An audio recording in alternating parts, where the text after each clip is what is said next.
twice. I mean, you're already killing Americans, and which nobody's investigating because American was killed in the West Bank, which Ro Khanna actually went out there to investigate. And I love the position that he went in because he said, I want to go from the point of view of a Palestinian. Bro, you know they weren't going to do that for him at all.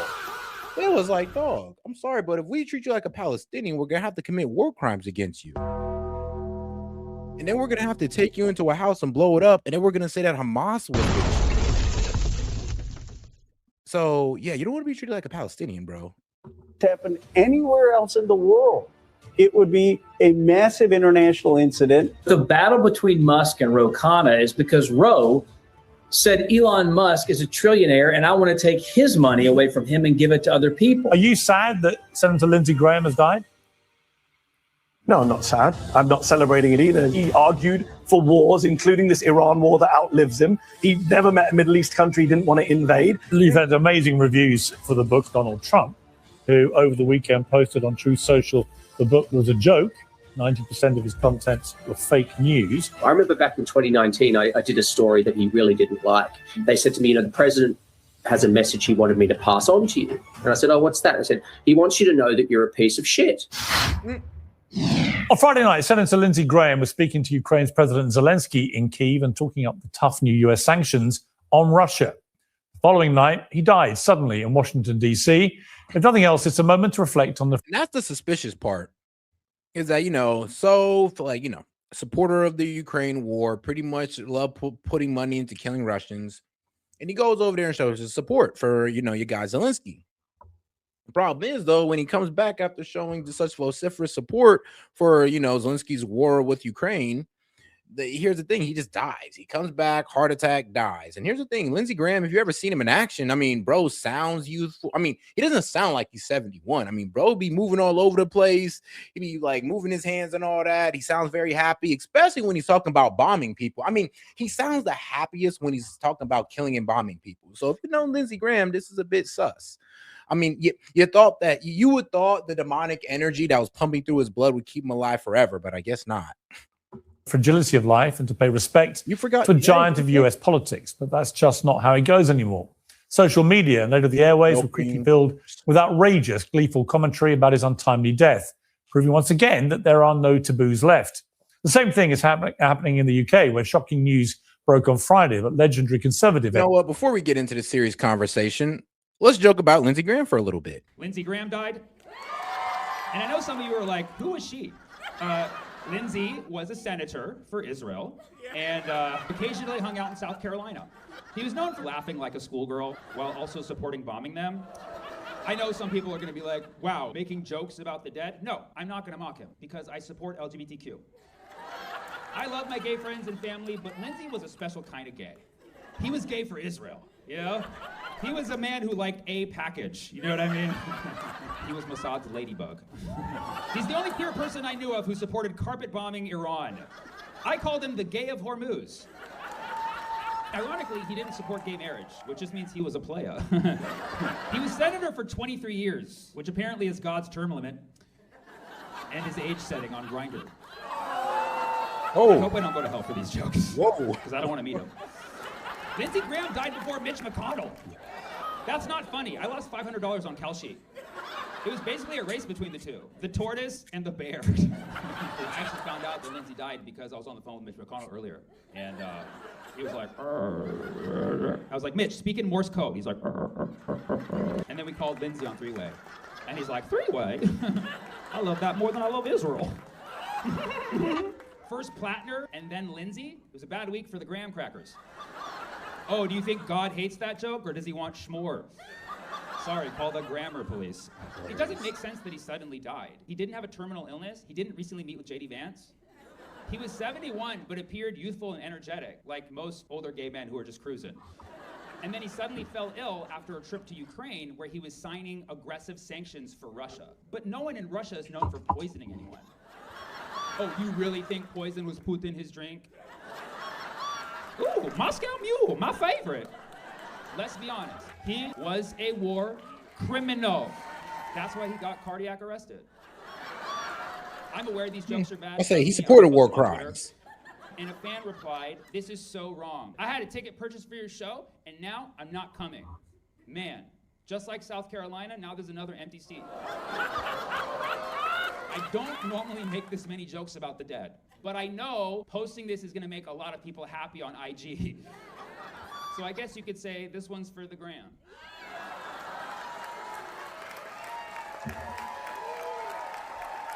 No filter. I just love dark humor.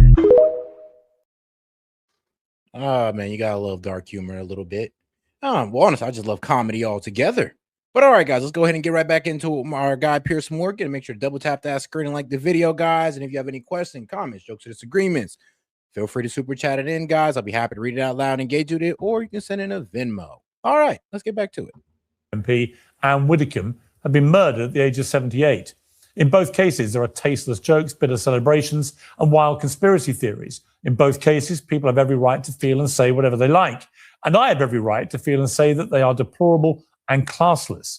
Many people didn't like the way that Senator Graham operated, and they didn't like his politics. He made himself one of the great DC survivors by cozying up to President Trump when it suited him, and he was also for decades one of the most ferocious hawks in politics, with claws sharpened for just about every war the US could possibly get involved in.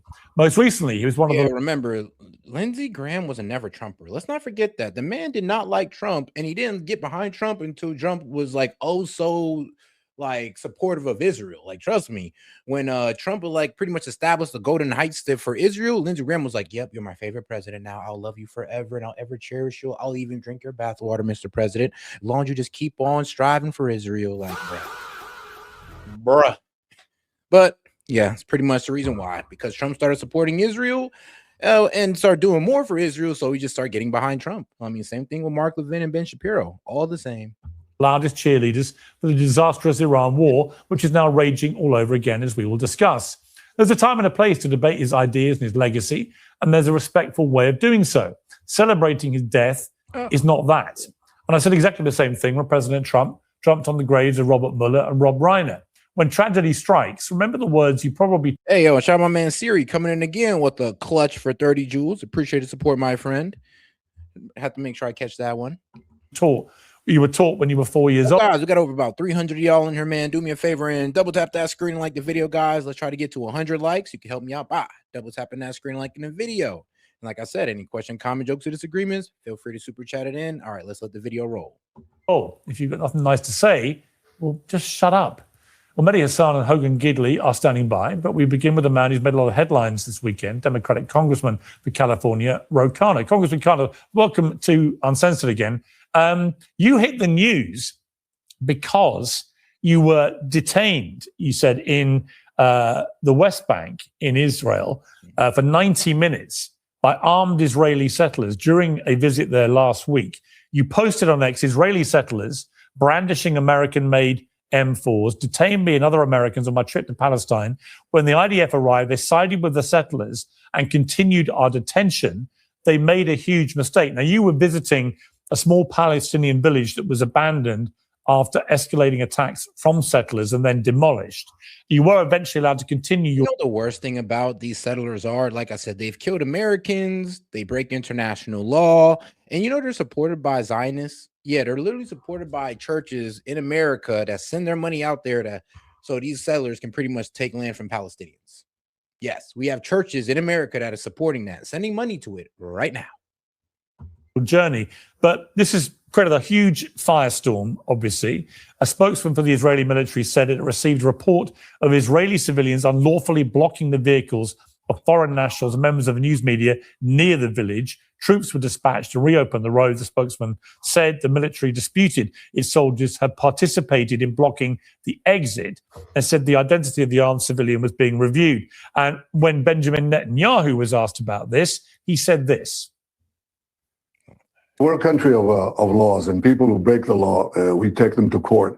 In the West Bank and Judea and Samaria, we've had thousands of attempted attacks and warnings against terrorist activities against innocent Israelis, families, mother with their children driving along the road. They're stopped by terrorists and they kill them. And this has happened again and again and again. There is a vigilante effort, not by the settler community. They're 99.9% law-abiding citizens. I don't want vigilantes of any kind. So, and here's the problem, though. The Knesset pretty much just voted to annex the West Bank. So what they're doing is not against Israeli law, but it is against international law. But Israel don't give a fuck about international law. I mean, we all know that. And we are working to put them under the law. But I think if we put things in perspective, we should see that we have thousands of attacks and some few, but obvious breaking of the law. Then we apply the full measure of the law against them.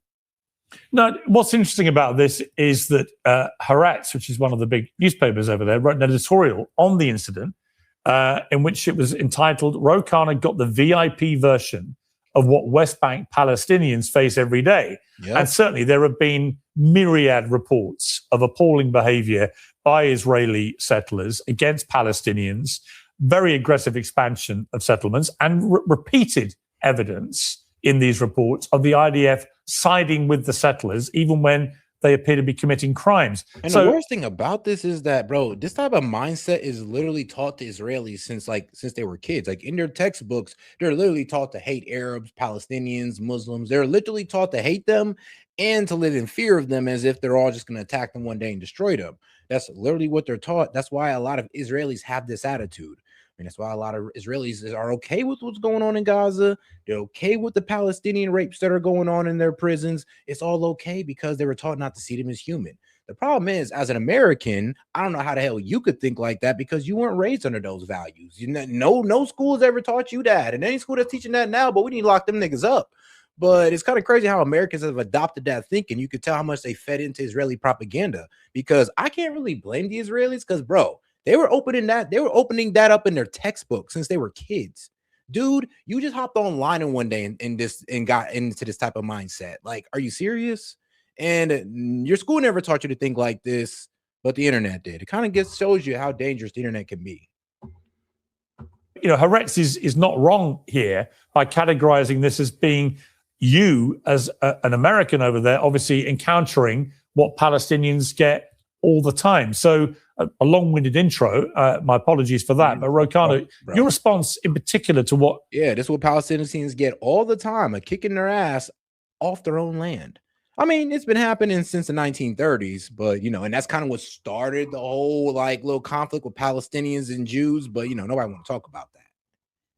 Netanyahu said that. It's all about October 7th, guys. It's all about that. Don't pay attention to the past. I don't know, 40 years before. Don't pay attention to that, guys. Just focus on October 7th. Let's pretend like a bunch of Israelis or Jews didn't pull up and just start kicking these people off their land because they got the okay from the UN. Well, I appreciate your laying out all the facts. I am just stunned that Americans are detained by vigilantes. A foreign government cooperates with those vigilantes, and the American factual account is being disputed. I don't understand it. I mean, there was a New York Times photographer there. It's not just my testimony. It is the testimony of Israelis who were with me. It is the testimony of security forces. It was written up in detail in Reuters and the New York Times. And the prime minister is denying what happened. His ambassador is denying what happened. I guess people who can lie. Well, apparently, I mean, look, Ro Khanna, apparently he was hanging out with the self-hating Jews. Because as soon as they say anything against Israel and expose, the atrocities that go on in Israel, they're a self-hating Jew. So who you were talking to don't matter no more. I mean, welcome to Israeli or pro-Israeli logic.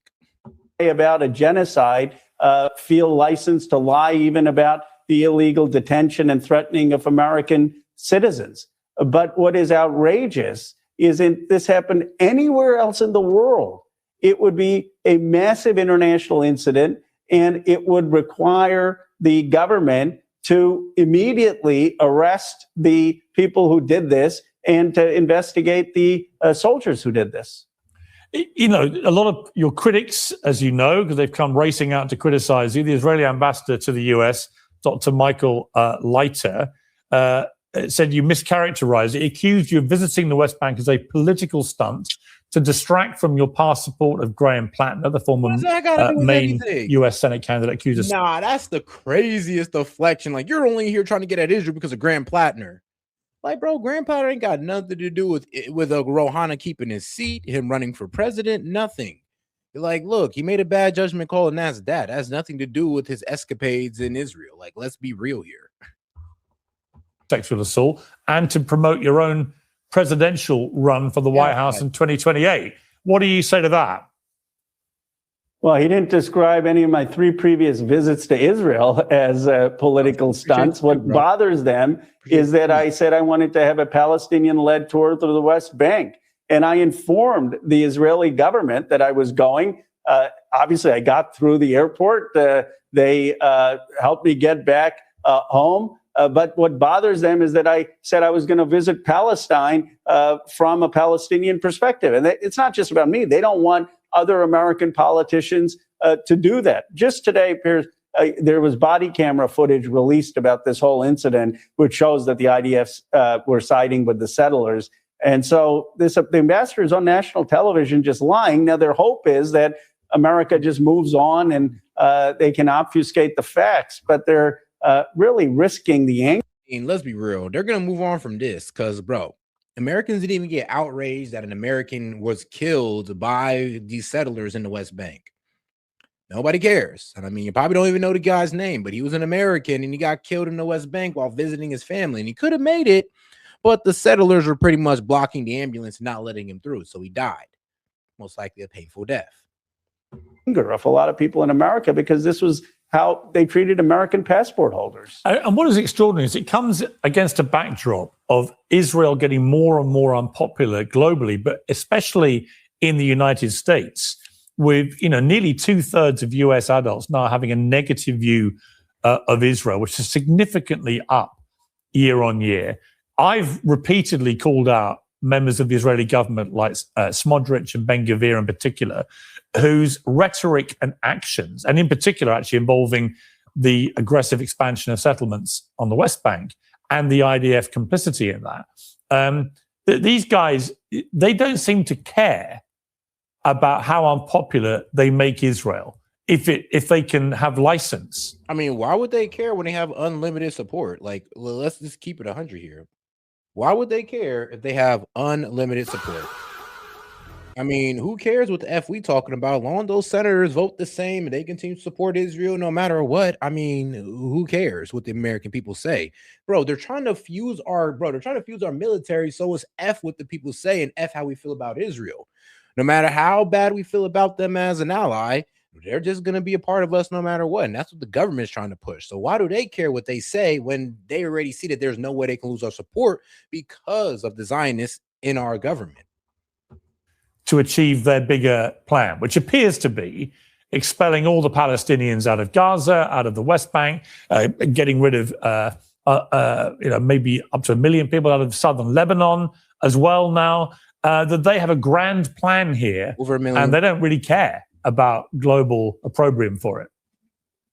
You're absolutely right. It's just the utter arrogance of power. Here's what would happen in a normal situation. Let's say this happened to me in Saudi Arabia or China, not necessarily always aligned with the United States. You would have the head of state or some cabinet member come out and say, we absolutely condemn what happened to Congressman Khanna and the other Americans. We will make sure that we take prosecutorial action against the vigilantes who did this, and we will have an internal investigation. This is not how we do business, and we're sorry that this happened to Americans. I mean, trust me, I wish they were like that, Ro Khanna. I just wish they were like that because we wouldn't be here. Trust me.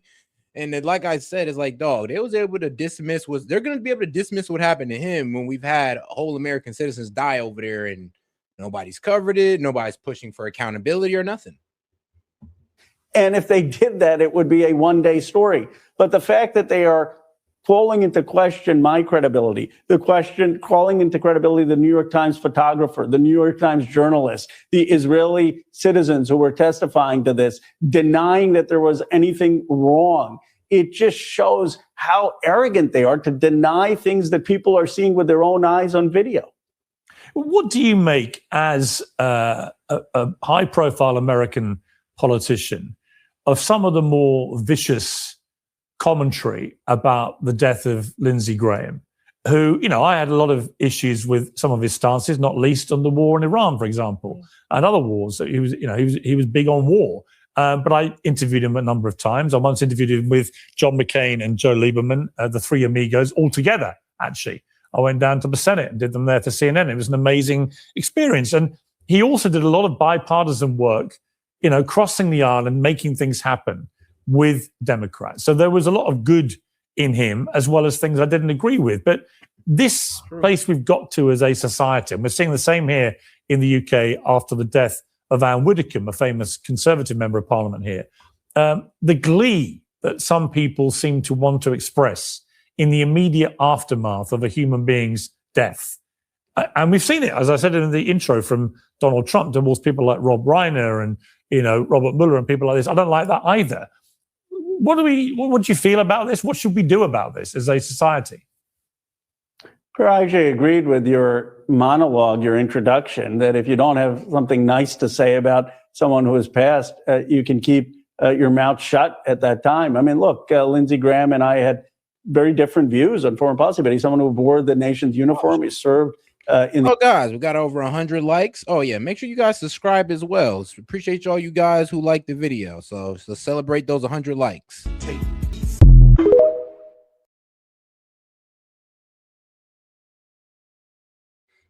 Not as good as Dancing Kim, but it's still smooth.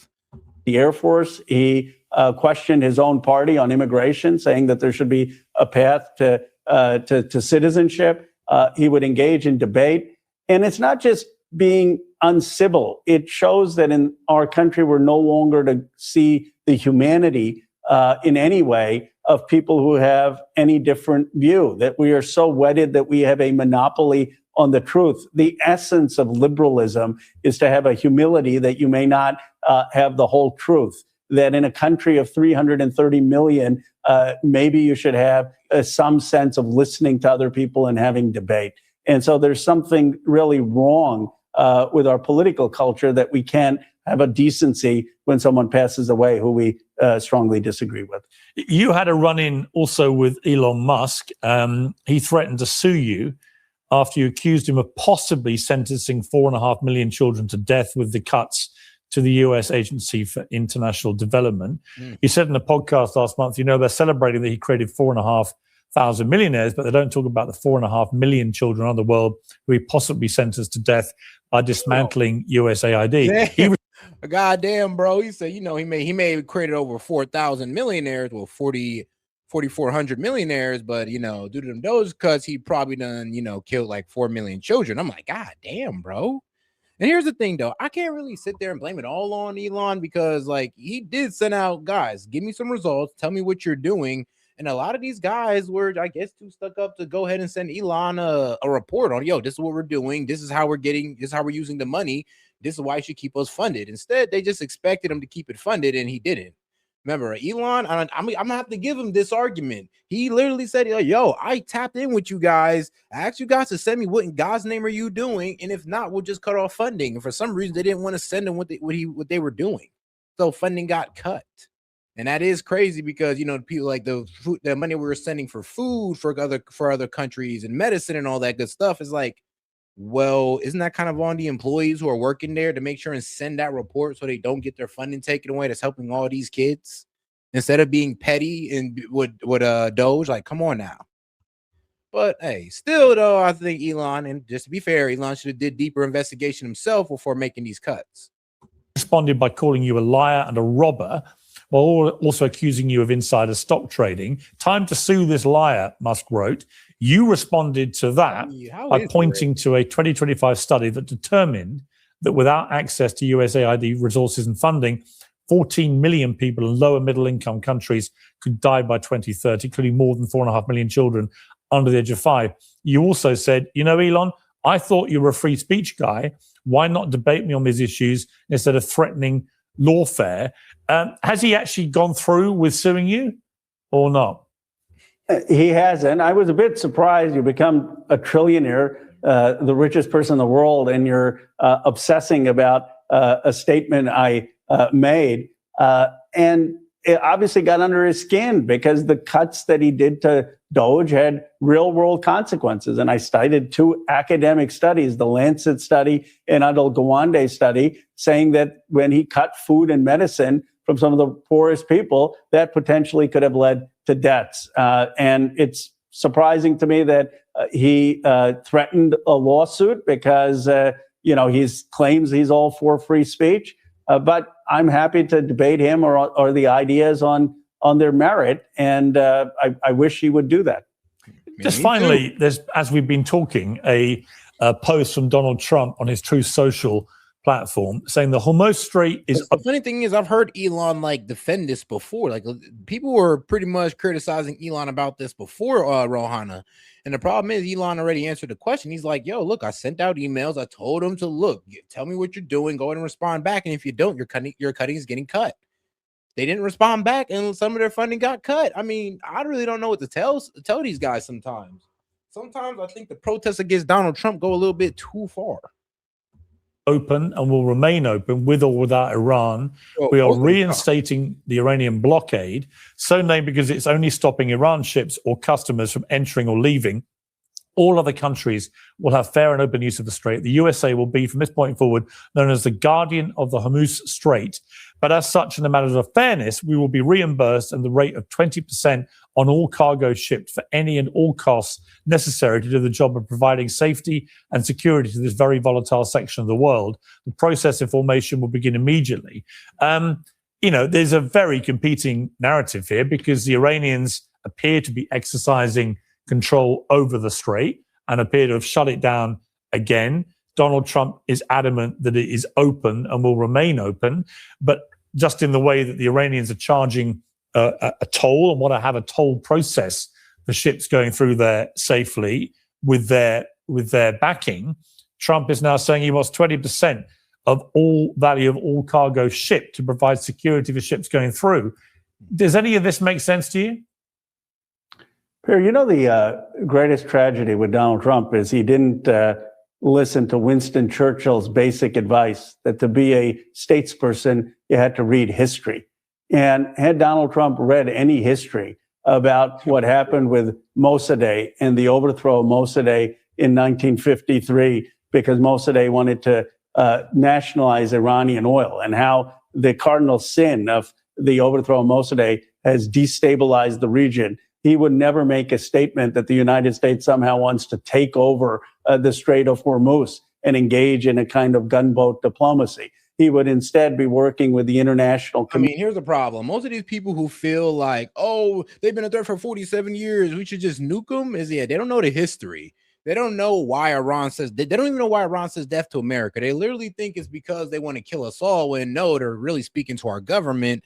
And 2, we've been tampering in their government for decades. And let's not forget that we literally funded a war. Like, we funded Saddam to go to war with them and gave him precursors for chemical weapons to gas Iranians. And remember, they lost about like what, 500,000 people, maybe more.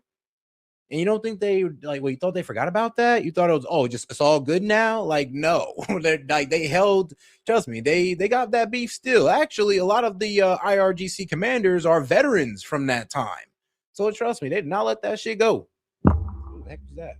Unity to make sure that we had the denuclearization of Iran, some kind of agreement, and not provoking them by threatening to conquer the Strait of Hormuz or take over the Strait of Hormuz. It is its illiteracy of world history and American history that, in my view, is actually greatest weakness.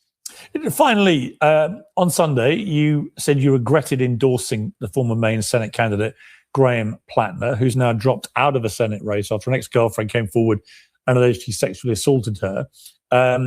He's denied those allegations, but has dropped out. You said you got the call wrong. I endorse a lot of people, but when I make a mistake, I take accountability. You were criticized for endorsing him even after a photograph emerged of Plattner with a tattoo on his chest that resembled a Nazi symbol, and there was already backlash over online remarks about survivors of sexual assault and so on after other girlfriends had claimed he was aggressive towards them. I guess my question to you would be, when it comes to these kind of things, the feeling that people get is that politicians get very tribal. That if the situation had been reversed and this was a Republican candidate, you'd have been straight out the traps, along with a lot of Democrats saying, this is disgusting, he's got to stand down and so on, much quicker than you distanced yourself from Platner because he was on your side. What do you say to people that feel that? Sure. First of all, I think that's a fair criticism, and I appreciate you giving this the Oh yeah, and shout out AJ for sending a thumbs up for 10 joules. Appreciate the support, sis. appropriate attention. In some other interviews, it becomes half the questions as opposed to one question of many things in the world. But look, do politicians give the benefit of the doubt to their own side? Yes. Do I need to be more sensitive to the biases we bring? Yes. Should we think about how we treat the imperfections of our opponents and people on the other side with far less forgiveness than we do our own side? Yes. And that's what I said when I said I made a mistake, that I should have seen the signs earlier, and I probably should reflect more about this bias that we have in politics and why I owned up to the mistake of getting this call wrong. Do you know what? That might be one of the most honest things a politician has said to me in the entire time I've done this show. Yeah. So I appreciate that. Ro Khanna. No, honestly, though, like, shout out Ro Khanna, because let me be real with you, bro. A Republican would have said that. They'd have pulled the whataboutism. I'll be real with you. Most Democrats, 99% of Democrats wouldn't have said what Ro Khanna said. They'd have played the whataboutism game immediately with Pierce. Khanna, thank you very much. Thank you. Appreciate it.